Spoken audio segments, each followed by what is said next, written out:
তামিম দারি একজন সাহাবী, কি নাম?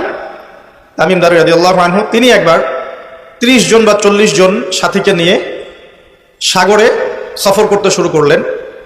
প্রচণ্ড ঝড় আসলো, সাগর তাদেরকে প্রায় 1 মাস সমুদ্রের মধ্যে ঘুরালো।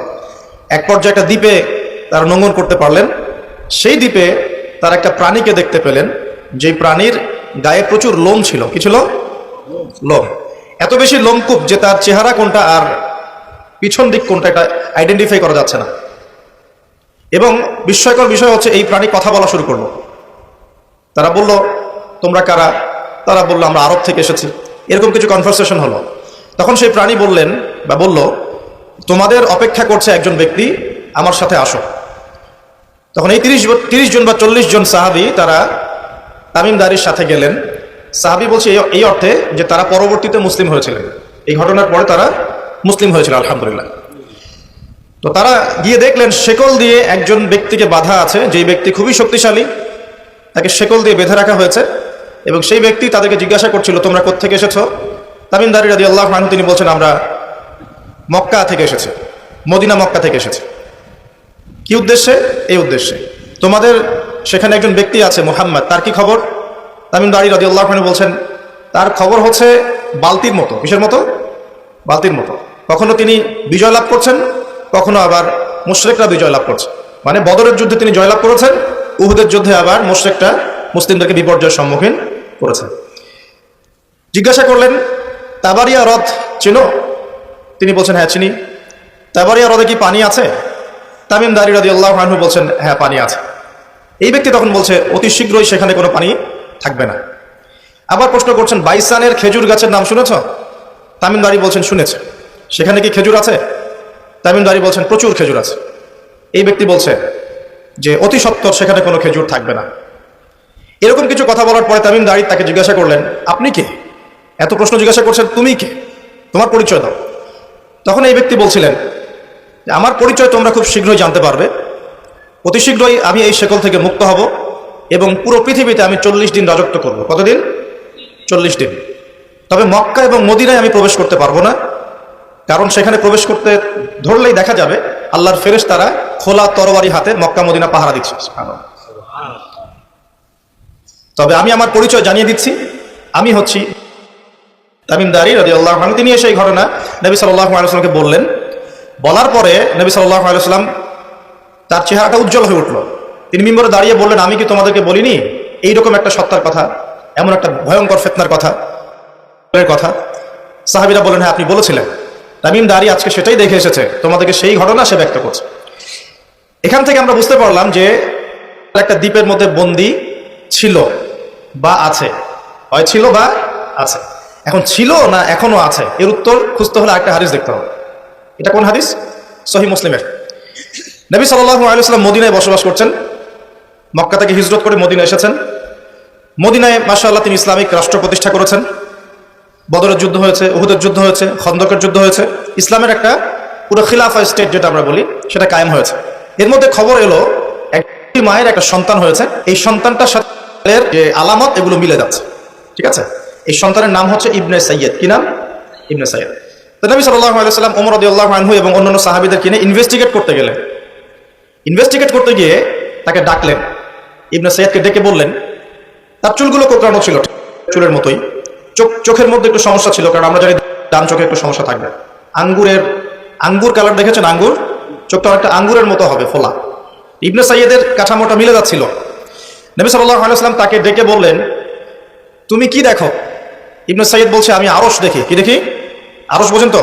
আচ্ছা, এখানে আরশের কথা যেহেতু এসেই গেছে, একটা কথা বলে দেই যে নবী সাল্লাল্লাহু আলাইহি ওয়াসাল্লাম একটা হাদিসে বলেছেন, কিতাবুত তাওহীদ গ্রন্থের মধ্যে আছে, আমরা যে পৃথিবীতে বসবাস করছি, এই পৃথিবী থেকে প্রথম আসমান মানে পুরো মহাবিশ্ব, এর দূরত্ব হচ্ছে 500 বছরের রাস্তা। কত বছর? এভাবে দ্বিতীয় আসমান থেকে তৃতীয় আসমানের ডিস্টেন্স 500 বছরের পথ। কত বছর? এভাবে চতুর্থ, পঞ্চম, ষষ্ঠ, সপ্তম, এই 7 আসমানের প্রত্যেক আসমানের ডিস্টেন্স হচ্ছে 500 বছরের রাস্তা। এর উপরে আছে কুরসি। কি আছে? ওয়াসিআ কুরসিয়ুহুস সামাওয়াতি ওয়াল আরদ। আয়াতুল কুরসি পড়েন নাই? আয়াতুল কুরসি ঘুমানোর সময় পড়েন কি? যে ব্যক্তি ঘুমানোর সময় আয়াতুল কুরসি পড়ে, সারা রাত আল্লাহর পক্ষ থেকে একজন ফেরেশতা তাকে পাহারা দিবেন। কিন্তু এই কথা নাসা বিশ্বাস করবে না, এই কথা বিজ্ঞান বিশ্বাস করবে না, কারণ তাকে চোখে দেখা যায় না। তাদের একটা জ্ঞানতাত্ত্বিক দর্শন আছে, যেটা আমরা ইউনিভার্সিটিতে পড়ে আসি দীর্ঘদিন। সেটা হলো, যা চাক্ষুষ দেখা যায় না এগুলোতে বিশ্বাস করতে নাই। পরীক্ষা নিরীক্ষা পর্যবেক্ষণের মাধ্যমে যখন কোনো সিদ্ধান্ত পাওয়া যাবে সেটাই জ্ঞান, এছাড়া জ্ঞানের কোনো অস্তিত্ব নাই। স্কুল থেকে শুরু করে পিএইচডি ডিগ্রি পর্যন্ত এই দর্শনের উপর ডিপেন্ড করে শিক্ষা নিচ্ছে আমরা সবাই। এখন যা দেখি না বিশ্বাস করবো না। এই কারণে পশ্চিমারা আল্লাহকে বিশ্বাস করে না। আল্লাহকে দেখা যায় না, ফেরেশতাকে বিশ্বাস করবে না, বলবে যে বোগাস কথাবার্তা। কোথায় ফেরেশতা দেখা যায়? যা দেখি না বিশ্বাস করবো কেন? আখেরাত দেখি না কেন বিশ্বাস করবো? জান্নাত জাহান্নাম দেখি নাই কেন বিশ্বাস করবো? জিন জাতি দেখি নাই কেন বিশ্বাস করবো? আত্মা বা রুহকে দেখেছেন? রুহ বা আত্মা যেটা নিয়ে চলাফেরা করছেন দেখেছেন? কেন বিশ্বাস? কবরের আযাব কেন বিশ্বাস করবো?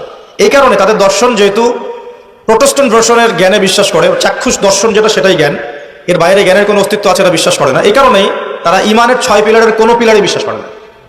আর ইমানের 6 পিলারই কিন্তু গায়েব। গায়েব না? আল্লাহ বিশ্বাস, ফেরেশতায় বিশ্বাস, নবী রাসূলগণ, আসমানি কিতাব, পরকাল, তাকদীর, এগুলো কি দেখা যায়? এমনকি আমরা তো আমাদের নবীজিকেও দেখি নাই, দেখেছি সাল্লাল্লাহু আলাইহি ওয়াসাল্লাম। আমরা শুধুমাত্র কোরআন দেখছি এবং হাদিসের গ্রন্থগুলো দেখছি, এর বাইরে কিন্তু আমরা কিচ্ছু দেখছি না।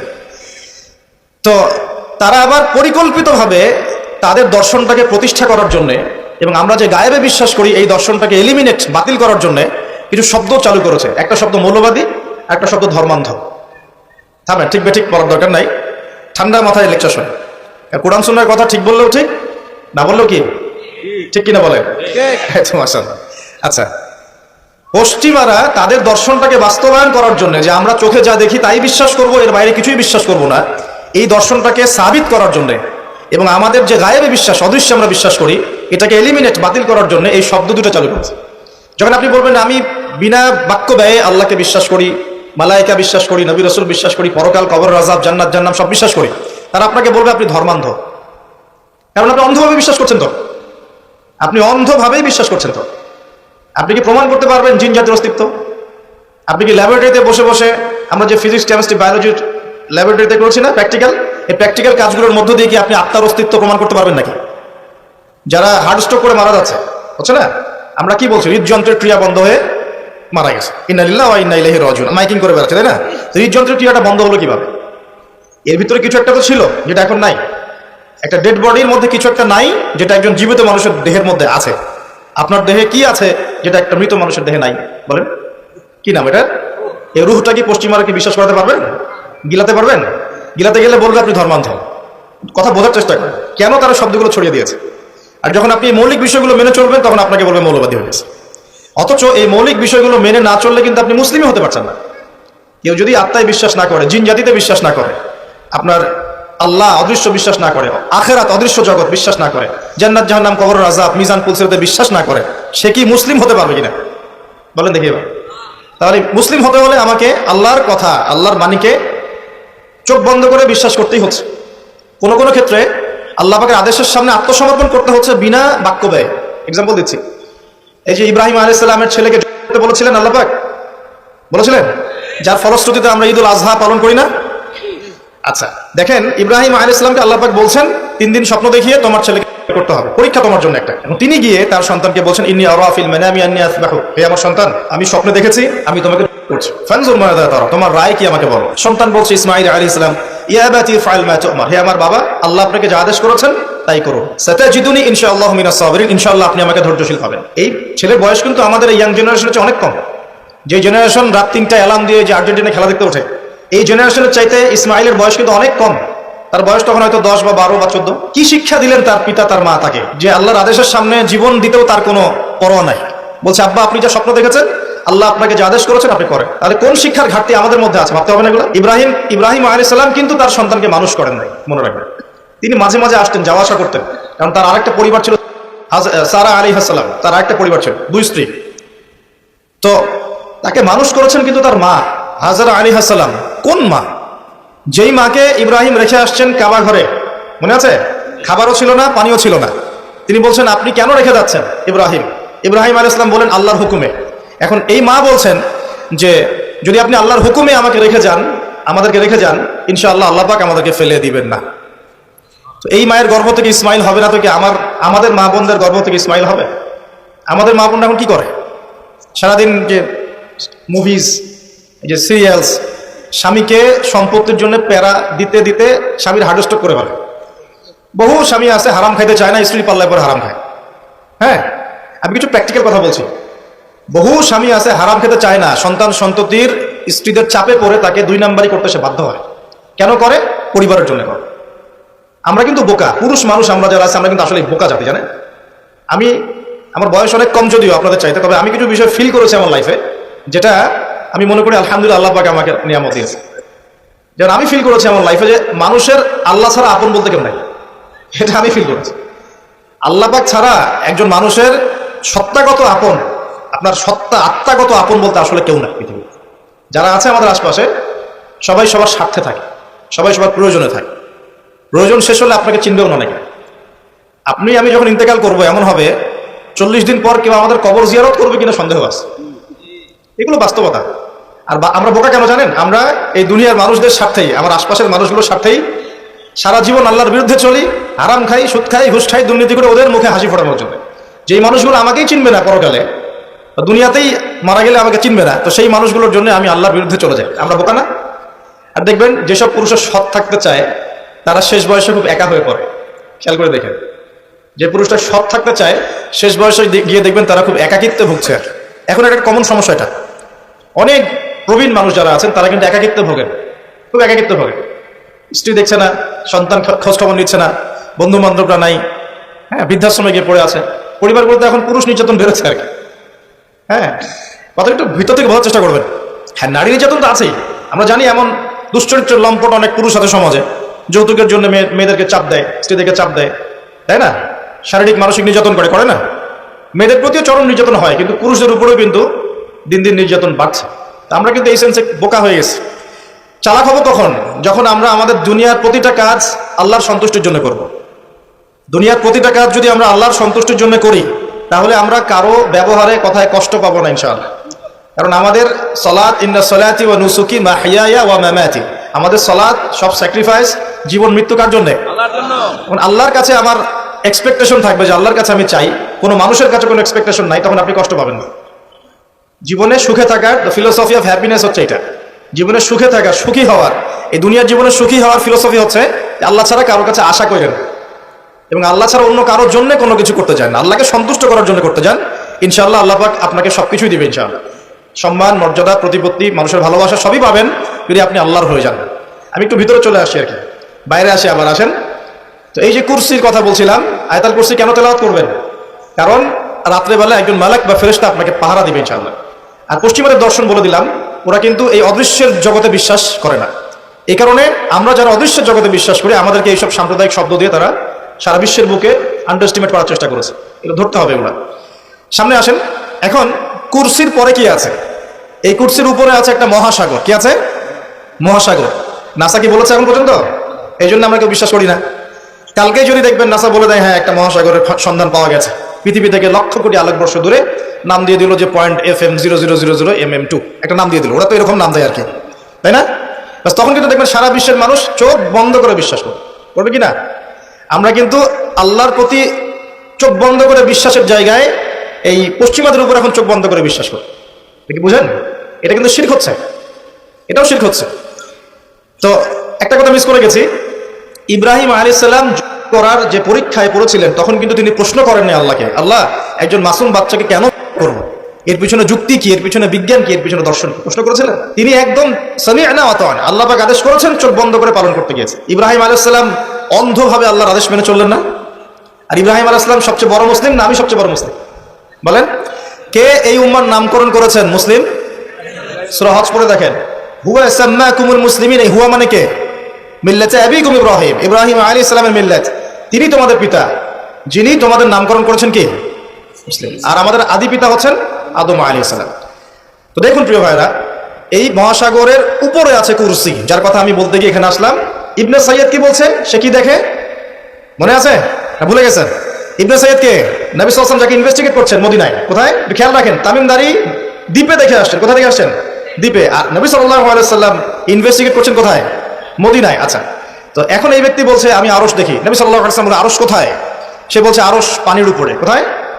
পানির উপর। তখন নবী সাল্লাল্লাহু আলাইহি ওয়াসাল্লাম বলছেন তুমি তো তাহলে শয়তানের আরশ দেখছো। কার আরশ দেখছে? শয়তানের কিন্তু আরশ আছে, শয়তানেরও কিন্তু একটা আরশ আছে। কোথায় এটা জানেন? সমুদ্রের উপরে। অনেকে বলে যে ভাই বারমুদা ট্রায়াঙ্গেলে আছে নাকি, এটা আমরা জানি না, এভাবে বলা যাবে না, এটা আমরা ব্যাখ্যা করতে পারবো না, আল্লাহ ভালো জানেন। তো এখন শয়তানও কিন্তু সিংহাসনে বসে, দিন শেষে বসে ওর যে চেলা চামুন্ডা যারা আছে ওদেরকে ডাকে, ডেকে বলে আজকে কি করাইছো তোমরা। একজন বলে যে আমি তো জেনা করাই দিছি দুজনের মধ্যে, আমি মদ খাইয়েছি মানুষকে, আমি মানুষকে পরকীয়া লিপ্ত করেছি, আমি একজনকে একজনের বিরুদ্ধে উস্কে দিয়ে হত্যা করিয়ে দিয়েছি, এরকম করে শয়তানরা বলতে থাকে। তো ইবলিস বলে না, তোমরা তেমন কোনো কাজ করতে পারো না। ইতিমধ্যে একজন শয়তান এসে বলে যে আমি একটা কাজ করেছি। কি কাজ করেছো? যে আমি একটা পরিবারের স্বামী স্ত্রীর মধ্যে বিচ্ছেদ ঘটিয়ে দিয়েছে। কি করেছে? এটা এখন বেশি হচ্ছে না? বেশি হচ্ছে না? আপনারা খবর রাখেন না মনে হয়, পড়াশোনা করে দেখেন, প্রতি 3-4 মিনিট একটা ডিভোর্সের ঘটনা ঘটে, প্রতি 3-4 মিনিটের মধ্যে। এবার শয়তান তাকে ডাকে, এদিকে আসো, তুমি একটা কাজের কাজ করেছো। তখন নিজের গলার যে মালা বা যেটা আমরা গোল্ড মেডেল বলি, অ্যাওয়ার্ড যেটা বলি, এটা তার গলায় সে পরিয়ে দেয়, দিয়ে বলে তুমি একটা কাজের কাজ করেছো। তার মানে আমরা বুঝতে পারলাম শয়তানের কাছে সবচেয়ে বড় একটা মিশন কি? পরিবারগুলোকে ধ্বংস করে দেয়। খুব সতর্ক থাকতে হবে আমাদের সবাইকে। আল্লাহ পাক আমাদের সবাইকে ধৈর্য দান করুন। আর পরিবার টিকে থাকে ধৈর্যের উপরে। আরেকটা বিষয় বলে দিই, স্বামী স্ত্রীর মধ্যে, যুবকরা এটা উপকৃত হবেন ইনশাআল্লাহ, স্বামী স্ত্রীর মধ্যে শুধুমাত্র ভালোবাসা পরিবার টিকানোর জন্য যথেষ্ট না। স্বামী স্ত্রীর মধ্যে ভালোবাসার চাইতেও বেশি প্রয়োজন হচ্ছে একে অপরের প্রতি বিশ্বাস। কি দরকার? বিশ্বাস না থাকলে ভালোবাসা টিকবে না। প্রয়োজন একে অপরের সম্মানবোধ, একজন একজনের সম্মানটা যেন বোঝে, এবং আনুগত্যের প্রয়োজন আছে। স্ত্রীরা যদি স্বামীদের আনুগত্য না করে সংসার টিকে না, সংসার ভেঙে যায়। বিশ্বাস, আনুগত্য, ভক্তি, সম্মান, শ্রদ্ধা, এর সাথে যখন ভালোবাসা যুক্ত হবে তখন পরিবারটা ইনশাআল্লাহ জান্নাতি পরিবার। লাখ লাখ ছেলে দাঁড়িয়ে একটা পর্দার সামনে দাঁড়িয়ে আছে, গোল কখন হবে এই জন্য দেখছেন না? মিডিয়াগুলো প্রমোট করছে না? ভাবখানে এমন যে কত সুখে আছি আমরা, তাই না? কি সুখ আমাদের, খেলা হচ্ছে, আমরা গোল গোল চিল্লাচ্ছি, খেলছে কোন টিম, সেই টিম আমাকেও চিনে না, আমার দেশের নামও জানে কিনা আল্লাহু আলাম। এমন কেন জাতিগতভাবে আমরা এমন কেন হলাম? জাতিগতভাবে আমাদের কোনো ব্যক্তিত্ব নাই, আমাদের কোনো গায়রত নাই, আমাদের তো যুদ্ধের হিস্ট্রি আছে, আমাদের বীরত্বের হিস্ট্রি আছে, আমাদের ভাষা আন্দোলন হিস্ট্রি আছে। দেশের কনসেপ্ট বাদ দিয়ে ইসলামের কনসেপ্টও যদি বলেন, আমরা তো তারেক বিন জিয়াদের উত্তরসূরি, বিন কাসিমের উত্তরসূরি, খালেদ বিন ওয়ালিদ, উমর ইবনে খাত্তাবের উত্তরসূরি। আমাদের কোনো গায়রত নাই। যদি আমি একা একা সকালবেলা উঠে ফজরের নামাজের পরে এই মাঠটাকে 10 রাউন্ড দেই, এটা আমার জায়েজ না? না জায়েজ? জায়েজ। এখন আপনারা 10 জন 20 জন দুটো টিম হয়ে গেলেন, আমি তো টুকটাক খেলাধুলার মধ্যে ছিলাম, টিম হয়ে গেলেন, এখন আপনারা খেলছেন ফুটবল, 1 ঘন্টা আধা ঘন্টা খেলবেন, জায়েজ না? না জায়েজ? কিন্তু এই খেলাটাকে টেলিকাস্ট করে আপনি হাজার হাজার মানুষের সময় তো নষ্ট করতে পারেন না, হায়াত তো নষ্ট করতে পারেন না। এই খেলাকে কেন্দ্র করে জুয়ার আসর বসাতে পারবেন না, এটাকে কেন্দ্র করে আপনি lakh lakh billion billion dollar খরচ করতে পারবেন না তো।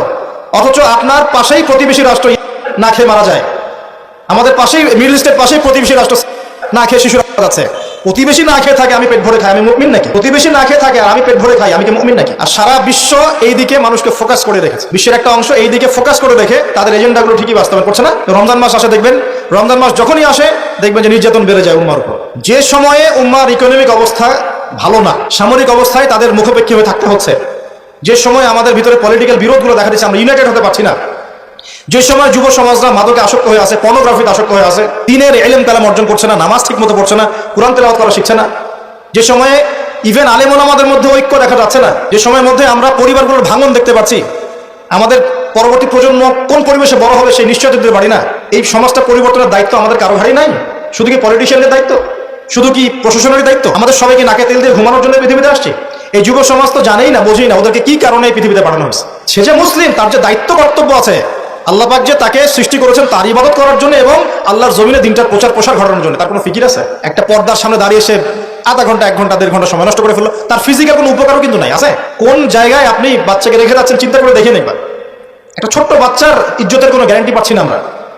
মানুষ কোন জায়গায় চলে গেছে দেখেন, মাদক অ্যাভেলেবল হয়ে গেছে, দেখে না 5% ছেলেও পাওয়া যাবে না। আর যারা দেখে ভিতর থেকে এরা পশু হয়ে গেছে, এর কাছে একটা বাচ্চাকে দিলেও সে রেপ করে রেখে দিবে। চিন্তা করে দেখেন না, বিগত 50 বছরে ধর্ষণের সংখ্যা বেড়েছে না কমেছে? কি পরিমাণ বেড়েছে? কি পরিমাণে? পর্নোগ্রাফির পরিমাণটা কি পরিমাণ বাড়ছে? মাদক কি পরিমাণে বেড়েছে? এখন এই দায়িত্ব শুধু প্রশাসনের না, শুধু পলিটিশিয়ানদের না, আমরা সবার দায়িত্ব আছে তো। আমরা যদি যার যার জায়গা থেকে দায়িত্ব পালন করতে আজকে পিছুপা হয়ে যাই, বিশ্বাস করেন আগামী 10-20 বছর পরে আমাদের সন্তান একটা ভয়ঙ্কর বিশ্ব দেখবে আসে, এমন একটা বিশ্ব দেখবে যার দুঃস্বপ্নের মতো কল্পনাই করে নাই। আল্লাহ আমাদেরকে বোঝার তৌফিক দান করুন। আমি হয়তো কিছুটা ইমোশনাল হয়ে বেশি কথা বলে ফেললাম, ভুল ত্রুটি হলে মাফ করবেন। সামনে আসেন।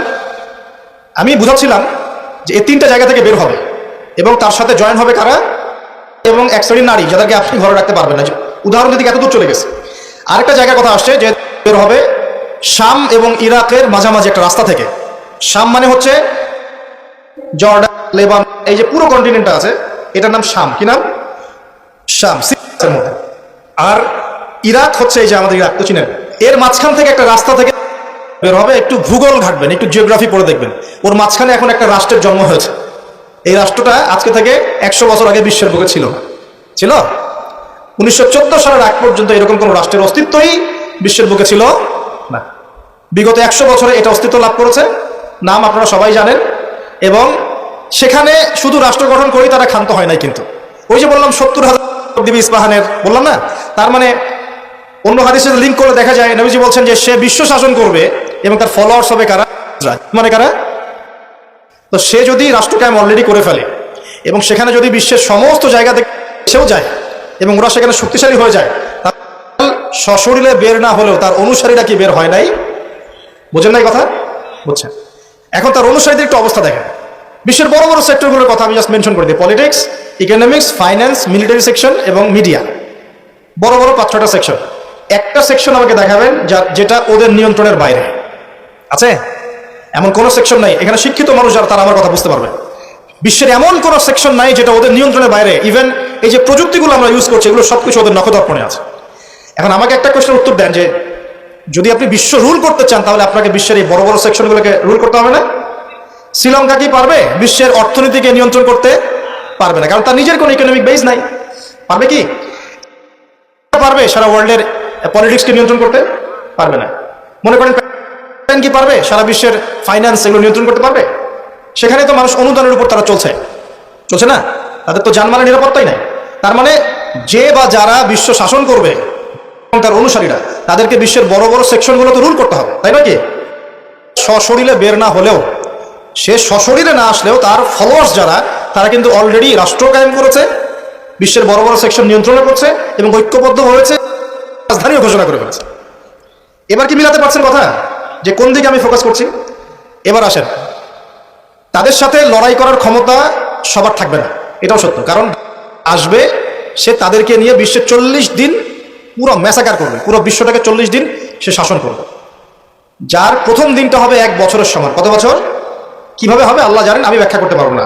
দ্বিতীয় দিন হচ্ছে 1 মাসের সমান, তৃতীয় দিন 1 সপ্তাহের সমান, তারপরের দিনগুলো আমাদের দিনের মতোই। কথা বুঝতে পারছেন? সে কি করবে? সে নিজেকে খোদা দাবি করবে, সে বলবে সেই খোদা আল্লাহ, এবং তার 1 হাতে জান্নাত 1 হাতে জাহান্নাম থাকবে। এই যে এই 1 হাতে জান্নাত মানে কি সত্যিকারের জান্নাত? ওই যে 2 2 4 যারা মিলায় বলবে হ্যাঁ সত্যিকারের জান্নাত। একটা বাহন থাকবে, গাধা বলা হয়েছে, যার বিশাল ডানা থাকবে, যে ডানার নিচে বহু মানুষ আশ্রয় নিতে পারবে, এবং সেই ডানাতে সে আকাশে চড়ে বেড়াবে। আকাশে উড়ে এমন কোনো গাধা আছে নাকি? আছে? যারা 2 2 4 মিলায়, যে 2 + 2 লেফট হ্যান্ড সাইড সমান রাইট হ্যান্ড সাইড, এরা মনে করবে যে উড়ন্ত গাধাও মনে হয় আসতে পারে। আর যারা ইন্টেলেকচুয়াল থিঙ্কিংস রাখেন তারা বুঝবেন যে হতে পারে এটা এমন কোনো প্রযুক্তি যেটা দিয়ে সে আকাশকে নিয়ন্ত্রণ করবে। হতে পারে অত্যাধুনিক কোনো এয়ারক্রাফট, আল্লাহ ভালো জানেন। তবে উড়ন্ত কোনো গাধা যে হবে না এটা আমরা নিশ্চিত ইনশাআল্লাহ। তো এখানে অনেক রূপকথা আছে। সে ডান হাতে জান্নাত মানে যারা তাকে ফলো করবে সে ওদের সবাইকে প্রোগ্রেস দিবে, দুনিয়াতে শান্তিতে থাকবে। আর যে তার মানে আনুগত্য করবে না, জুলুমের শিকার হবে, ব্যাস জাহান্নাম। এ তো সরাসরি জান্নাত জাহান্নাম নয় যে ধরে ঢুকাই দিবে। জান্নাতকে হাতে নিয়ে ঘোরা সম্ভব? কখনোই না। তো এমনও একটা হাদিস আসছে যে সে একটা কওমের কাছে গিয়ে দাঁড়াবে, বলবে আমার উপর ঈমান নিয়ে আসো। কওম বলবে আমরা তোমাকে মানি না, এরা মুমিন হবে, মুসলিম হবে, আমরা তোমাকে মানি না। তখন সে তাদের উপর জুলুম করবে, দুর্ভিক্ষ চাপিয়ে দিবে। আর একটা কওমের কাছে যাবে, বলবে আমাকে কি তোমরা রব হিসেবে মানো? তারা বলবে হ্যাঁ মানি। তখন তাদেরকে সে প্রোগ্রেস দিবে, দেখবেন আকাশকে আদেশ করবে বৃষ্টি হও, বৃষ্টি হবে, ফসল ফলো, ফসল ফলবে, গুপ্তধনগুলো বের করে ওদের হাতে দিয়ে দিবে। মানে আমি বুঝাতে পারবো না যে কত বড় ফিতনা। পৃথিবীতে চলমান সমস্ত ফিতনাগুলোকে একত্রিত করলে মান হবে না, তবে তার শাসনটা চিরস্থায়ী হবে না। আলহামদুলিল্লাহ, তার এবং তার ফলোয়ার্সদের শাসনটা চিরস্থায়ী হবে না।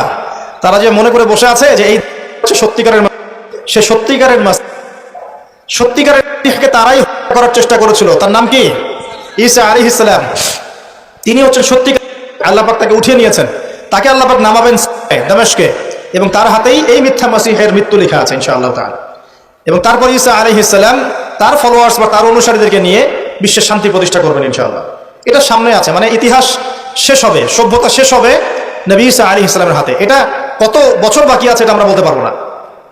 হতে পারে 100 বছর, হতে পারে 1000 বছর, আমরা জানি না, আল্লাহ ভালো জানেন। কিন্তু একটা জিনিস আপনাকে ফোকাস করতে হবে যে সে সশরীরে বের না হলেও তার অনুসারীরা কিন্তু সারা বিশ্বে আজকে শক্তিশালী। এটা আপনাকে বুঝতে হবে। একটা সুসংবাদ আপনার জন্য। নবীজি বলছেন সাল্লাল্লাহু আলাইহি ওয়াসাল্লাম, কোন ব্যক্তি যদি সূরা কাহফের প্রথম 10টা আয়াত মুখস্থ করে বা শেষের 10টা আয়াত মুখস্থ করে বা এই দুটোই 20টাই করেন, ইনশাআল্লাহ আপনার জীবদ্দশায় যদি হয় সে আপনার কোনো ক্ষতি করতে পারবে না। এখন প্রশ্ন আছে আরো, এই সূরার মধ্যে কি আছে যা আপনাকে এই ফিতনা থেকে বাঁচাবে? এটা জানার জন্য আপনাকে আসহাবুল কাহফের ঘটনা পড়তে হবে। ওই যে 9 জন যুবকের কথা বলেছিলাম, 309 বছর ঘুমিয়েছিল, আল্লাহ পাক আবার ঘুম থেকে উঠিয়েছেন। ডিটেলস বলার সময় নেই, বাসায় গিয়ে পড়বেন। এবং এই বিষয়গুলো বোঝার আগে মুসা এবং খিদর আলাইহিস সালামের ঘটনাটাও পড়তে হবে, যে বাহ্যিক চোখে যা দেখা যাচ্ছে ওটা বাস্তবতা নয়। বাস্তবতা ওটাই যে আল্লাহ নূর দিয়ে খিদর আলাইহিস সালাম দেখছেন। আমি একটা জায়গা থেকে আলোচনা শেষ করে দেবো এখানে। এই সূরার মধ্যে আরো একটা ঘটনা আছে যেটা আমি কোনোদিনও বলি নাই, আজকে বলতেছি আপনাদের সামনে। আপনারা সৌভাগ্যবান, এই ঘটনা আমি আজ পর্যন্ত কোনো লেকচারে বলি নাই। সূরা কাহফে আরো একটা বিষয় আছে যেটা আপনাকে চেনাবে সভ্যতাগুলো কেমন হবে। একটু মনোযোগ দেন প্লিজ, 10 মিনিট দেখুন। এই সূরার মধ্যে 4টা ঘটনা আছে। কয়টা? একটা হচ্ছে আসহাবুল কাহফের, একটা যুলকারনাইন আলাইহিস সালাম, একটা মুসা এবং খিদর আলাইহিস সালামের, আর একটা হচ্ছে এই ঘটনা, 2 বন্ধুর ঘটনা, যা আমি কোনো লেকচারে এখনো বলি নাই।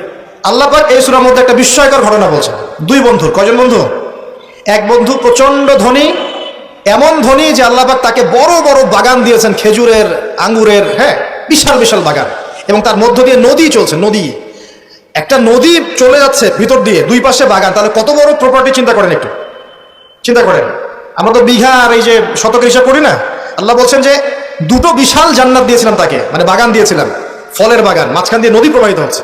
এবং প্রত্যেক বছর 2 বার করে এই জায়গায় ফসল ফলতো, প্রচুর ফসল হতো। তো এত ধন সম্পদ পাওয়ার পরে এই বন্ধু, মানে এই ব্যক্তি, তার এক গরিব বন্ধুকে নিয়ে এই বাগানে ঢুকেছে। ঢুকে হাঁটাহাঁটি করছে, গল্পগুজব করছে। গল্পগুজব করার এক পর্যায়ে গিয়ে এই ধনী বন্ধু বলে ফেলছে। কি বলছে? সে বলছে যে আনা আকসারু মিনকা মালান ওয়া আ'আজ্জু নাফারা। হে আমার দোস্ত শোনো, আমি তোমার চাইতে মালে এবং সম্পদে অনেক সেরা। কে বলছে এটা? এই ধনী বন্ধু। আমরা কিন্তু এরকম কথা বলি না। এই ধনী বন্ধু হচ্ছে বস্তুবাদী মানুষ, মানে বাড়ি গাড়ি, টাকা কড়ি, স্ট্যাটাস, এটাই তার কাছে সবকিছু। বুঝতে পারছেন কথা?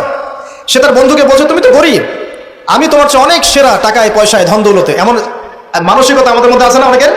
আচ্ছা, এবার সে আরো বলছে যে ওয়াদাখালা জান্নাতাহু ওয়া হুয়া যালিমুন লিনাফসি। সে তার জান্নাতে প্রবেশ করলো, তার নফসের উপর সে জুলুমও করে বসলো।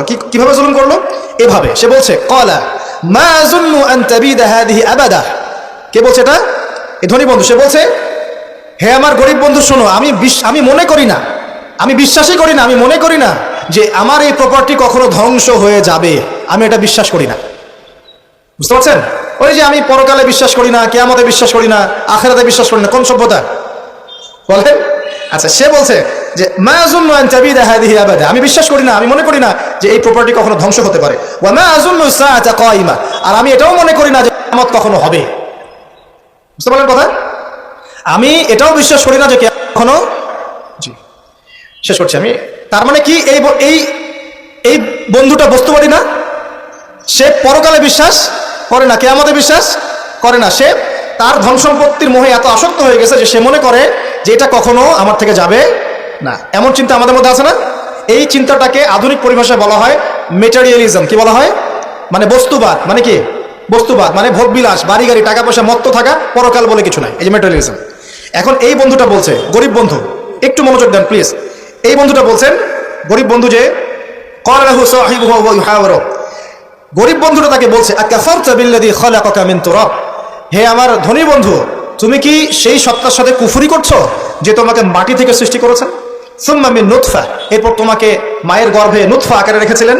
সুম্মা সাওয়াকা রাজুলা, এরপর তোমাকে এই পুরুষের আকৃতি দিয়েছেন। তুমি কি সেই সত্তা আল্লাহকে অস্বীকার করছো? মানে অস্বীকার করার মধ্য দিয়ে তুমি আল্লাহকে অস্বীকার করছো কি? ওয়ালাউলা ইয দাখালতা জান্নাতুক, তুমি যখন তোমার জান্নাতে ঢুকলা তুমি এটা কেন বললা না যে লা কুওয়াতা ইল্লা বিল্লাহ, মাশাআল্লাহ, লা কুওয়াতা ইল্লা বিল্লাহ, মাশাআল্লাহ, আল্লাহ পাক কি চমৎকার জান্নাত আমাকে দিয়েছেন, লা কুওয়াতা ইল্লা বিল্লাহ, আল্লাহ ছাড়া কোনো শক্তি সামর্থ্য নাই। এমনটা কেন বললে না? এমনটা না বলে কেন এইটা বললা যে ওয়া মা আযুন্নু সাআতা কায়িমা, আমি বিশ্বাস করি না যে কখনো হবে, আমি বিশ্বাস করি না যে এইটা কখনো ধ্বংস হবে। এমনটা কেন বললা? তুমি কেন কুফরি করলা? এরপর যেটা হয়েছে, আল্লাহ রাব্বুল আলামিন এই যে বন্ধু, গরিব বন্ধু, তাকে দুনিয়া এবং আখিরাতে বিশাল নিয়ামত দিয়ে দিয়েছেন। আর এই ধনী বন্ধুর জান্নাতটাকে আল্লাহ পাক এক রাতের মধ্যে ধ্বংস করে রেখে দিয়েছে। এক রাতের মধ্যে পুরো জান্নাতকে ধ্বংস। পরের দিন সকালে সে এসে দেখে যে এটা কোন জায়গায় আসলাম, আমার বাগান বাগিচা বলে মনে হচ্ছে না। সে হাত কসলাচ্ছিল এবং বলছিল, কোরআনে ভাবে বলছে, হাত কসলাচ্ছিল আর বলছিল যে হায় আমি যদি আমার রবের সাথে শিরকটা না করতাম, হায় আমি যদি আমার রবের সাথে কুফরি না করতাম, তাহলে আজকে আমার এই অবস্থা হয়তো হতো না। এই ঘটনাটা ঠিক পরে আল্লাহ পাক বলছেন ওয়াদরিব লাহুম মাসালাল হায়াতিদ দুনিয়া, হে নবী মুহাম্মদ সাল্লাল্লাহু আলাইহি ওয়াসাল্লাম, তুমি এবার তোমার উম্মতের কাছে দুনিয়ার দৃষ্টান্তটা পেশ করো। দুনিয়ার দৃষ্টান্তটাও ঠিক এরকমই, এই ফসলের ক্ষেতের মতোই। প্রথমে বৃষ্টিপাত হয়, ফসল সবুজ হয়, মানুষ খুব পুলকিত হয়ে যায়, কি চমৎকার ফসল ফলেছে। এরপর সেই গাছগুলো হলুদ হয়ে যায়, তারপর সেগুলো খড়কুটা হয়, চুলায় চলে যায়। এই হয় না? এই গল্পটার সাথে, ঘটনার সাথে দুনিয়ার জীবনে মিল আছে না?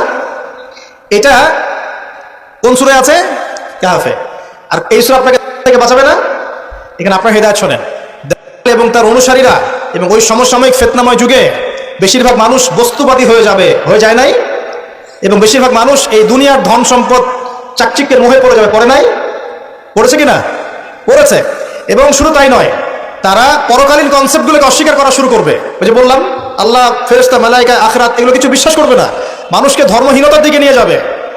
এটা নিয়ে যাচ্ছে না? এই তিনটা জিনিস খুব চলছে সমাজে এখন। একটা হচ্ছে এলিমিনেশন, মানে আল্লাহর কনসেপ্টটাকে বাদ দিয়ে দেওয়া। একটা হচ্ছে মেটারিয়ালিজম, মানে বস্তুবাদিতা। একটা হচ্ছে চ্যালেঞ্জ এগেইনস্ট রিলিজন, ধর্মের এগেইনস্টে চ্যালেঞ্জ করা। এগুলো চলছে না এখন? দেখুন দাজ্জালের সভ্যতায় এগুলো হবে। এর সাথে আপনার বর্তমান সময়ের মিল কোথায়? মিল হচ্ছে, দেখুন, এই বিউটি কন্টেস্ট বলেন, আপনার ওয়ার্ল্ড কাপ বলেন, আপনার এই ইভেন্টসগুলো বলেন, ফ্যাশন শোজগুলোর কথাই বলেন, অপসংস্কৃতির কথাই বলেন, পর্নোগ্রাফির কথাই বলেন, এই মাদকের ভয়াল খাবার কথা বলেন, যে কোনো দিকে তাকান, এগুলোর প্রত্যেকটার উদ্দেশ্য দুনিয়া নয় কি? শুধু দুনিয়া না, পরকালীন কোনো স্বার্থ আছে? এগুলো করে পরকালে একটা নেকি হবে, কেউ দলিল দিতে পারবে কোরআন শোনা থেকে? তার মানে এই সমাজটা, এই সভ্যতা কি করেছে? দলে পুরো সভ্যতাকে গড়েছে এবং বস্তুবাদিতার দিকে মানুষকে প্রবৃদ্ধ করেছে। শুধু তাই নয়, যেগুলোর পরকালীন কোনো স্বার্থ নাই, এই কাজগুলোকে প্রমোট করেছে এবং যুব সমাজ, মুসলিমদেরকে স্পেশালি এগুলোতে মত্ত করে রেখেছে, রাখে নাই?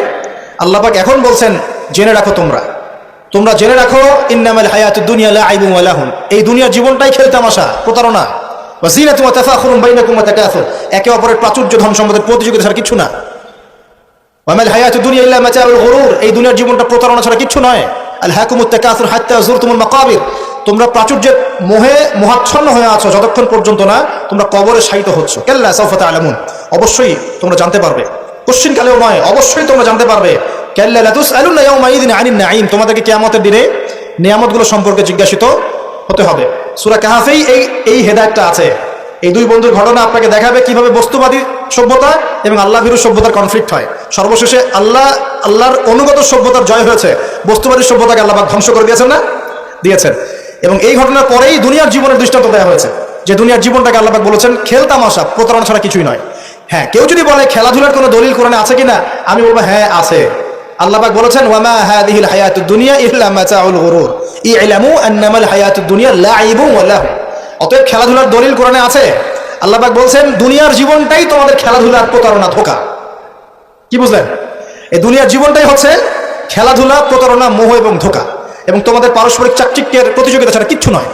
এখন এই সভ্যতার দিকে তাকাবে চোখ কান খোলা রেখে, যে যত রকম ফাহেসা কাজগুলো মিডিয়া দিয়ে প্রমোট করা হচ্ছে, এগুলোর মূল উদ্দেশ্য হচ্ছে দুনিয়া, এবং মুসলিম যুবকদেরকে এবং উম্মাকে তাদের মূল উদ্দেশ্য থেকে সরিয়ে দেওয়ার চেষ্টা করা। আমাদের মূল উদ্দেশ্য কি? এক, আমাদের মূল উদ্দেশ্য ছিল জ্ঞান অর্জন করা।